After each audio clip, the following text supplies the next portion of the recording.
para Santarém, né, para ser professora na UFOPA. E a minha primeira casa foi ali bem pertinho da praça. Eu morei na Floriano Peixoto, bem perto ali da igreja, e a praça era um lugar que eu ia com meu filho, bebê, andar de carrinho, na época das festas, né, de Nossa Senhora, tinha o parque que ficava por ali também. E na verdade para mim sempre foi muito interessante, né, porque eu estava pisando numa praça hoje, mas eu sabia que eu estava pisando também num sítio arqueológico, que era o motivo pelo qual eu tinha vindo para cá como professora, né? E eu sempre fiquei muito impactada com o fato de Santarém ser uma cidade tão reconhecida na arqueologia brasileira, né, por ser uma cidade que tem um grande sítio arqueológico sob, né, o seu solo, e também na arqueologia amazônica de uma maneira internacional, né? Muitas pessoas, em muitos museus da Europa e dos Estados Unidos, têm peças da cerâmica daqui, né? E quanto esse passado indígena antigo era pouco reconhecido. Há 80 anos atrás eu já andava por ali, acompanhava a minha avó que visitava a casa do escritor Paulo Rodrigues dos Santos, e era as casas ao lado, construção dos Correios, usina, Teatro Vitória, e não tinha nada ali, apenas o terreiro, né? Com o passar dos anos, começaram a ser instalados ali naquele local vários circos que vinham visitar a cidade de Santarém. Eu lembro a primeira vez que eu fui até a Praça Rodrigo dos Santos, eu acho que eu tinha por volta de 8 anos, 10 anos, porque tinha uma feira ali onde hoje é o teatro. Então na parte de trás tinha uma feira e eu fui com a minha mãe, era um sábado de manhã e nós fomos à feira. E aí a minha mãe aproveitou, né, e me levou para chegar até aquele local. Por quê? Porque naquele período estava sendo colocado a estátua do Haroldo Veloso, né, que foi colocado lá no centro da praça, e a minha mãe, né, como a cidade toda, estava querendo ver a estátua. Uma das primeiras lembranças que eu tenho da Praça Rodrigues dos Santos é que na época da festa da padroeira, no arraial da padroeira, ali geralmente era montado um parque de diversões. E esse parque de diversões encantava a gente quando a gente era criança, porque a gente sempre pedia pro pai, pra mãe, pro vovô que me levava pro arraial, né? Meu avô que começou a me levar pra igreja, assim, quando eu era bem criança, na década de 80, 82, 83, ainda no parque, na roda gigante, carrossel, né? Aqueles brinquedos de parque de diversão. E isso encantava a gente. Lá também foi a primeira vez que eu joguei tiro ao alvo, né, no parque de diversões. E a Praça Rodrigues dos Santos era esse local onde o parque era montado. Depois, uma das lembranças que também tenho da praça, que lá também tinha uma banca de revista, e eu gostava muito de ver Turma da Mônica, então eu gostava muito de ir na banca de revista ver a Turma da Mônica. Nós queremos ali que seja feito realmente, tenha um respeito e seja um espaço garantido não só para nós, povos indígenas, mas também para a sociedade como um todo, reconhecendo que ali tem um começo e tem um sagrado, uma ancestralidade. Ela representa para nós ali o espaço onde estão nossos corpos, os corpos dos nossos antepassados, a nossa ancestralidade. Ali é um espaço sagrado, não só lá, mas como outros espaços também, que aqui na região de Santarém, na chamada Santarém, que é um nome português, e que ela representa assim, uma história, uma ancestralidade muito profunda para mim e para os nossos povos indígenas. A arqueologia, a gente trabalha com o que a gente chama de estratigrafia, que é como se fossem camadas, né? E a camada do fundo é sempre a mais antiga. E aqui em Santarém a gente pode dizer que a gente tem em alguns lugares pelo menos 2 camadas de ocupação.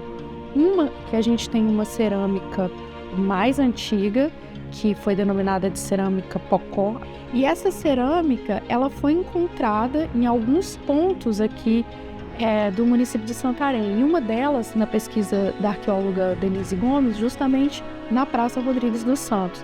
Ela está datada mais ou menos por volta do ano 2000 antes do presente, né? Então seria uma ocupação indígena antes de Cristo, né? Pensando nesse calendário cristão que a gente vive. Posteriormente a essa ocupação relacionada à cerâmica tapajônica, né? Que é essa cerâmica que a gente conhece, que a gente encontra na praça atualmente, ela acontece num período bem posterior, mais ou menos, começa a aparecer mais ou menos no século IX.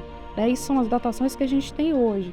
E ela acontece de uma maneira contínua até o século XVII, quando vem, né, os primeiros europeus começam a aportar, a invadir as terras indígenas. Né?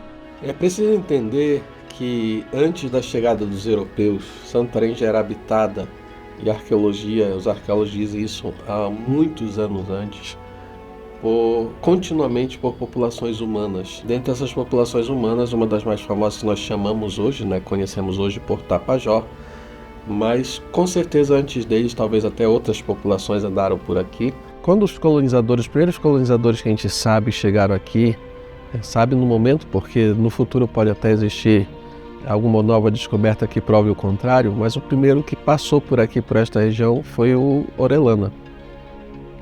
E o Cavarral, que faz as descrições, e aliás não existe só uma descrição, no Cavarral existem vários relatos, inclusive alguns com diferenças de texto. Ele fala do confronto com os Tapajós, né, na foz, por exemplo, desse grande rio. Existem outros relatos, não só dos espanhóis, mas também de ingleses e holandeses que falam da mesma situação. Que é essa descrição do Tapajós como um povo guerreiro que andava nu, eram povos que andavam nus, inclusive ele usa no relato, né, o Morro usa no relato nus como a palma da sua mão. A história da Praça Rodrigues dos Santos, ela se confunde com a própria história da cidade. Inclusive, nós temos registros disso bem antes da chegada dos colonizadores portugueses, bem antes da chegada do padre Felipe Bettendorf. Eu tenho um registro do Felisberto Sussuarana, que ele fala Santarém antes da sua fundação. E ele abre, inclusive, um texto, né, um debate, um levantamento de curiosidades sobre como seria aquele local antes da chegada do padre Felipe Bettendorf. Então ele faz todo um registro, por exemplo, de como as crianças se banhavam, como elas viviam lá, né? Que antes da sua fundação era um espaço destinado para aquele grupo de pessoas que viviam não só naquele entorno, naquele local, mas como ponto de encontro. E eu tomo também a liberdade de dizer que era a partir dali que, por exemplo, saiu um grupo liderado por Nurandra Guaburabara, né, que foi enfrentar o Francisco Orellana.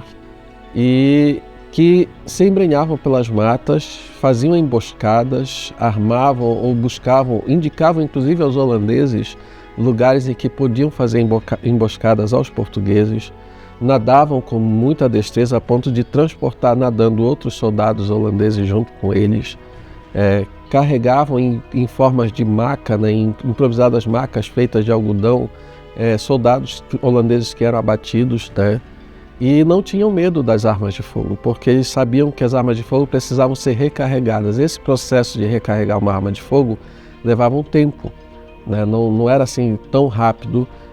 E nesse processo de que os portugueses davam o primeiro tiro, os Tapajós vinham com tudo para cima deles, armados de um tipo de pau, né, que ele fala, que era bem amolado, uma madeira muito dura, bem amolada, que rachava o crânio dos portugueses. Que bem antes, né, de ser a Praça Rodrigues dos Santos, como é que eles chegaram, né, digamos assim, quando nessa aldeia dos Tapajós. Então, essa visão que hoje Praça Rodrigues dos Santos, e que lá hoje a gente vê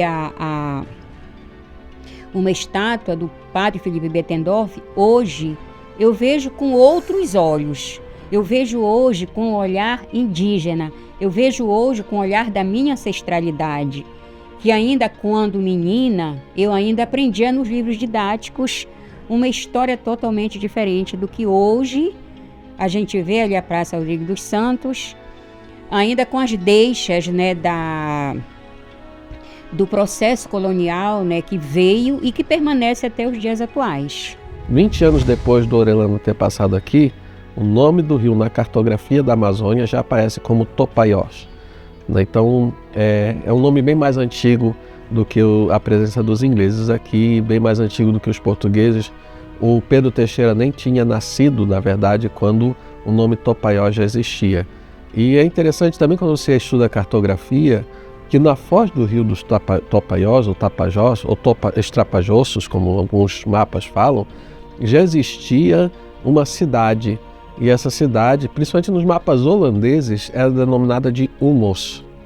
Então é uma coisa interessante quando você vai para a cartografia, quando você pega um mapa, por exemplo, de 1585, 1580, em que aparece já Quito no Equador, né? E também aparece outras cidades, né? A mesma iconografia que é usada nessas cidades é colocada também na foz do rio Tapajós com o nome Hummels. Aquele local ali é o centro das grandes realizações que aconteceram na cidade de Santarém, inclusive antes da chegada do padre Felipe Bettendorf. E é também de lá que saiu o grupo que foi esperar o Pedro Teixeira, onde é hoje a Praça Barão de Santarém. Então eu imagino assim como vai chegando aquela esquadra do Pedro Teixeira e quem é que vem chegando, e eles então se organizam ali e de lá vão esperar o Pedro Teixeira e depois o levam, né, para o centro da aldeia. Antes da fundação da missão, cerca de 60 a 70% da população Tapajós foi levada escrava para Belém. Então muitos dos Tapajós têm descendência em Belém, porque eles eram escravizados, eram levados daqui para lá como escravos para trabalhar nas fazendas e trabalhar nas casas dos portugueses. Então, boa parte da população inicial da capital do estado era feita com escravos Tapajó. Muitos deles fugiam, alguns chegavam até a voltar para cá, mas isso daí foi uma constante desde que os portugueses chegaram aqui a partir de Pedro Teixeira. E aí chega aqui em Santarém, o Bettendorf faz uma edição das belas praias que existiam, isso inclusive no mês de junho. No dia 22 de junho, hoje, nós não temos praias em Santarém, né, devido à cheia dos rios, mas para você perceber como já mudou tanto a topografia da cidade, como também o contexto das mudanças climáticas, né, do rio, que hoje é um rio que vive cheio na época das cheias e que na época ainda existiam praias. E o Bettendorf então chega e constrói a igreja junto ao Caraçu, né, que era um terreiro grande, e constrói a igreja junto à moradia dos indígenas. Né, e até hoje é feito a referência, né, o bairro da Aldeia é uma referência a esta aldeia que existia mesmo na época. Talvez um dos maiores sítios arqueológicos da Amazônia identificado, só que ao mesmo tempo um sítio que está num contexto urbano, né? A gente conhece muitos sítios arqueológicos assim na Europa, por exemplo, as cidades antigas, Roma, Londres, todas são cidades que estão sob sítios arqueológicos, né? Sítios arqueológicos do Paleolítico, do Neolítico, da ocupação romana, né? E que se tem escavações dentro das cidades, né? Não é incomum ver nos grandes metrôs dessas cidades escavações que mostram esse perfil estratigráfico mostrando isso. E aqui a gente está no mesmo contexto, a gente está num sítio arqueológico sobre uma cidade que também tem ocupações posteriores, né? Essa ocupação pós-colonial. A gente não pode perder de vista esse contexto bem milenar, né, dos povos que que viveram aí há 11 mil anos. Então, quando os colonizadores, nós chamamos de invasão ao território dos Tapajós, aqui eles não descobriram nada. Também nas minhas pesquisas, a gente vê que Santarém, ela é um chão sagrado, né? Porque em cada palmo que tem, você vai encontrar os achados arqueológicos, né? Então, é todo um povo que habitou e viveu nesse território. Na arqueologia, a gente costuma agrupar cerâmicas que são semelhantes entre si em grupos, né? Que a gente às vezes chama de estilo, às vezes chama de tradição, né? Que são nomenclaturas dadas por nós da ciência, né? A gente não sabe como é que os povos indígenas falavam, descreviam, pensavam as suas cerâmicas, né? Mas a gente vê que ela tem algumas características que se repetem, né? E que por isso ela recebeu o nome de tradição inciso ponteada, que é sempre aplicação sobre a argila, né? Linhas incisas muito finas, né? Como se houvesse ali uma ferramenta com uma pontinha muito fininha, criando linhas que podem formar tanto desenhos lineares quanto outros em gregas, né? Formando desenhos geométricos, pontos, né?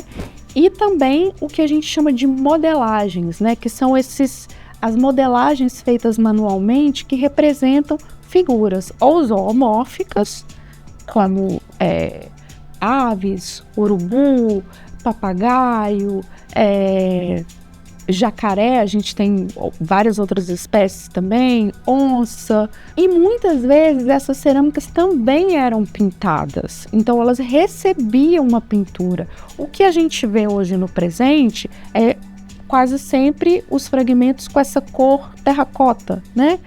Que é o que resta. Mas se você olha numa lupa, num microscópio, a gente consegue ver vestígios de restos de tinta. Então a gente sabe que a maior parte dessas cerâmicas ela recebia uma camada de tinta branca, alguns detalhes em vermelho, em preto.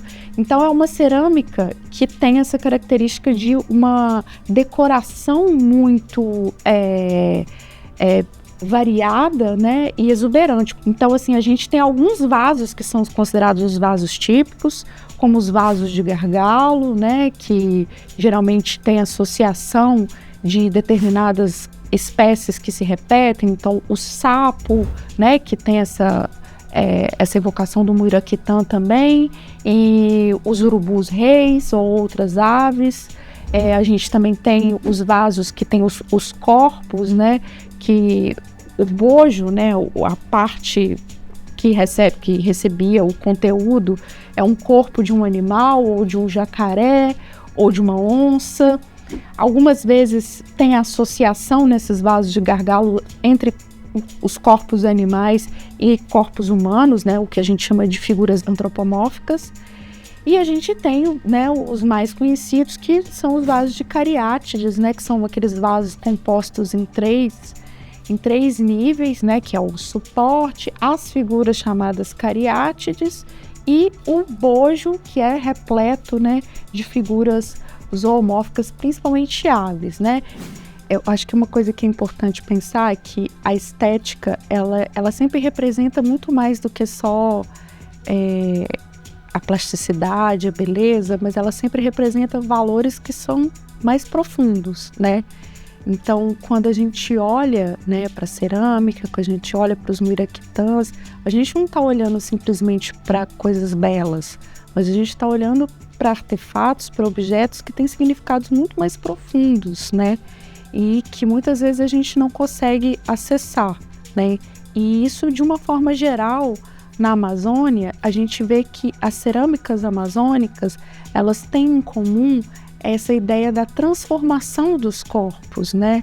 De corpos humanos se transformando em corpos animais, de corpos animais se transformando em outros corpos, e que isso muito possivelmente está relacionado às cosmologias indígenas. O Bettendorf fala muitas dessas coisas na sua crônica, né? E é interessante porque é através da sua crônica que nós temos os primeiros registros dessa missão dessa presença da Igreja Católica em Santarém e também alguns registros dos costumes dos indígenas da nossa região. Por exemplo, eles eram os costumes deles, por exemplo, eles tinham várias mulheres. Isso para a igreja era uma coisa complicada de resolver, porque os homens podiam ter quantas mulheres quisessem. E o Petendorf então resolveu da seguinte maneira: olha, pegou todas as mulheres da aldeia e construiu um barracão chamado de Madalena, colocou as mulheres lá, de onde elas só saíam quando fossem casadas na igreja, e só podiam casar com um único homem. E tentou logo também conquistar a confiança das princesas, né, das tuxauas tapajônicas, entre as quais uma que é muito famosa, chamada Maria Moassara. Quando ele batizou Maria Moassara, e Maria Moassara casou então com um único tuxau, então ficou, as outras mulheres seguiam o exemplo da então princesa Tapajó, e também buscavam ter um único marido. Os Tapajós também, a própria crônica do Bettendorf vai falar de outros costumes, como os Monhangaripes. Eles tinham o costume de mumificar os seus mortos, né? E às vezes eles enterravam dentro de vasos sagrados feitos de cerâmica, né, já os restos mortais dos seus falecidos, dos seus entes queridos. Quando se fala em cemitério indígena, tem que se levar em consideração isso. Não era um costume de sepultamentos cristãos, o corpo inteiro começou com a chegada dos padres. É possível que não só as cerâmicas estejam ali submersas, né? Que as ruínas arqueológicas do que foi todo esse complexo arquitetônico introduzido por Mendonça Furtado por ocasião da elevação de Santarém à categoria de vila, fica evidente que não foi só uma mudança de status, de missão para a vila, mas sim que houve toda uma preparação, né, para esse contexto. Essa é a minha versão, essa é a minha opinião. Uma coisa que o Mendonça Furtado fez foi justamente colocar o Pelourinho lá na praça, que antigamente era a praça da igreja, né, agora a praça é posse do governo civil, né, e instalou não só o Pelourinho, como também instalou ali o Senado da Câmara, que era responsável pela administração civil da vila. Aquela praça, o interessante dela é que já diversos nomes como apelido, né? Foi Praça do Cruzeiro, Praça da Princesa, Praça das Missões, Praça do Congresso, Praça da Usina, Praça do Teatro, Praça das Amendoeiras. E, na realidade, o nome verdadeiro é Manuel Valdomiro Rodrigues dos Santos. Muita gente pensa que é Paulo Rodrigues dos Santos. Não tem nada a ver o Paulo Rodrigues dos Santos com essa praça. Manuel Valdomiro Rodrigues dos Santos é um cidadão que veio por 2 vezes ser o intendente aqui. Praça, que a gente vai começar a chamar, né, já é a partir do século XIX. Aí a gente vai dando várias conotações do que vai acontecendo ali. Por exemplo, Praça da Imperatriz, a Praça das Amendoeiras, né? Quem era essa imperatriz? Por que a gente vai chamar imperatriz? Porque o contexto histórico agora é outro, né? É como se a gente quisesse romper com Portugal. Ali tínhamos o Mendonça Furtado, era o Pelourinho. Agora a gente está rompendo com Portugal, a gente está começando um império aqui no Brasil.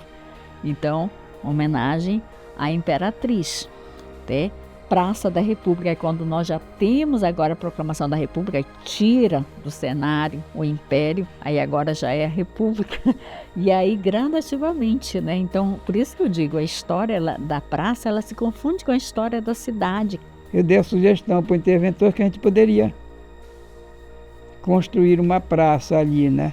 Aí ele aceitou a opinião, fizemos o projeto.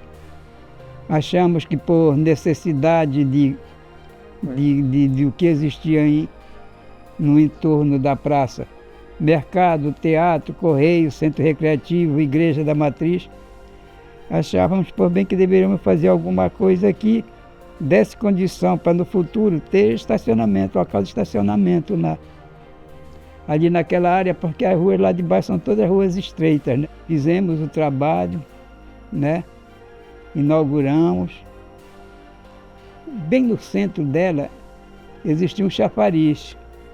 Era um chafariz que tinha 3 conchas, uma sobrepondo a outra, e bem no centro da concha de cima, que era a menor delas, tinha uma esfera de concreto. Então a ideia desse chafariz com essas 3 conchas e a esfera no centro das conchas, era uma homenagem às fases que Santarém passou, né? Santarém aldeia, Santarém vila, Santarém cidade, e a esfera simbolizava o que nós dissemos que Santarém é a pérola do Tapajós. Então a esfera era esse símbolo de pérola do Tapajós. Aí, como nós iríamos fazer a pavimentação dela só cimento, aí ficaria uma calçada normal, né? E conversando a respeito da construção, ainda também em época da construção, com o seu Epitácio Seric, cidadão que morava na região de Buim, ele me disse: olha, Renato, pô, lá em Buim tem umas pedras legais que dá para fazer alguma coisa aqui, né? E eu disse: pô, então como é que a gente vai? Bora lá buscar. E nós fomos buscar, né? Se nós formos ver hoje, a história contada é totalmente diferente da qual nós conhecemos, do qual os nossos antepassados vivenciaram. Então, esse espaço, ele é um espaço para nós sagrado e de resistência, de uma resistência de luta. E vendo isso, a nossa história, a presença nossa indígena, ela traz, dentro do contexto atual, as nossas lutas. Por quê? Porque na época quando houve a virada do milênio, nós deixamos um marco que vem falar da questão da existência do povo Tapajó, aqui em toda essa região, e especificamente ali onde é a Praça Rodrigo dos Santos. E isso traz para a gente uma memória assim, muito profunda disso que está relacionado a toda essa questão do contexto histórico, cultural, onde foi a primeira aldeia. Assim, dizendo: ei, olha, nós estamos aqui também. Porque isso fere a nossa alma, fere a nossa ancestralidade, quando há uma negação dos Tapajó. Coloca o Bettendorf como, não é, a figura mais importante. Porque lá também não tem um esboço do Nurandalu Guaburabara, não é? Deveria ter, não é? Porque foi um grande guerreiro, um grande cacique nosso, da nossa ancestralidade. Né? Porque quando chegaram aqui, eles já tinham olhos e interesse na questão dos territórios, nas nossas ciências, né? Para efeitos de medicação, né? Que a sabedoria indígena tinha e tem para oferecer. Que ali não é apenas uma questão histórica, mas aquela questão de resistência mesmo, né? Porque quando vai se tratar da questão indígena, a gente quer a nossa existência para existir. Mas também teve uma questão que pouca gente observa na praça. Por exemplo, o Pelourinho, se castigava no Pelourinho geralmente os escravos negros, né? E os enforcamentos que houve na praça, a gente sabe, por exemplo, um único registro que a gente sabe que tem é também de um escravo negro. Então a praça também é um objeto de memória, né, desse período da escravidão africana aqui na região, e que deve ser mantido como um espaço que de fato preserve a história e a memória. Ali sofreram os nossos ancestrais, ali se alegraram os nossos ancestrais, ali festejaram os nossos ancestrais, ali os nossos ancestrais cultuavam seus deuses e cultuavam também o Deus católico, o Deus cristão. Para mim, enquanto mocoronga nata, enquanto santarena que ama a sua terra, eu diria que esse local que representa, que une as diferentes gerações de Santarém, que une os séculos, os períodos históricos da nossa cidade, é a Praça Rodrigo dos Santos. Para mim, ela significa isso. Tá? O elo entre todas as gerações, desde as que vieram antes da chegada do padre Felipe Bettendorf, das que estiveram aqui durante o processo de colonização portuguesa, das que tiveram durante as vilas, durante a República, dessa sociedade que está aqui, dessa sociedade que virá. Para mim, eu vejo como ela sendo esse centro, sabe? Esse local que une todas essas gerações, que congrega os diferentes períodos históricos.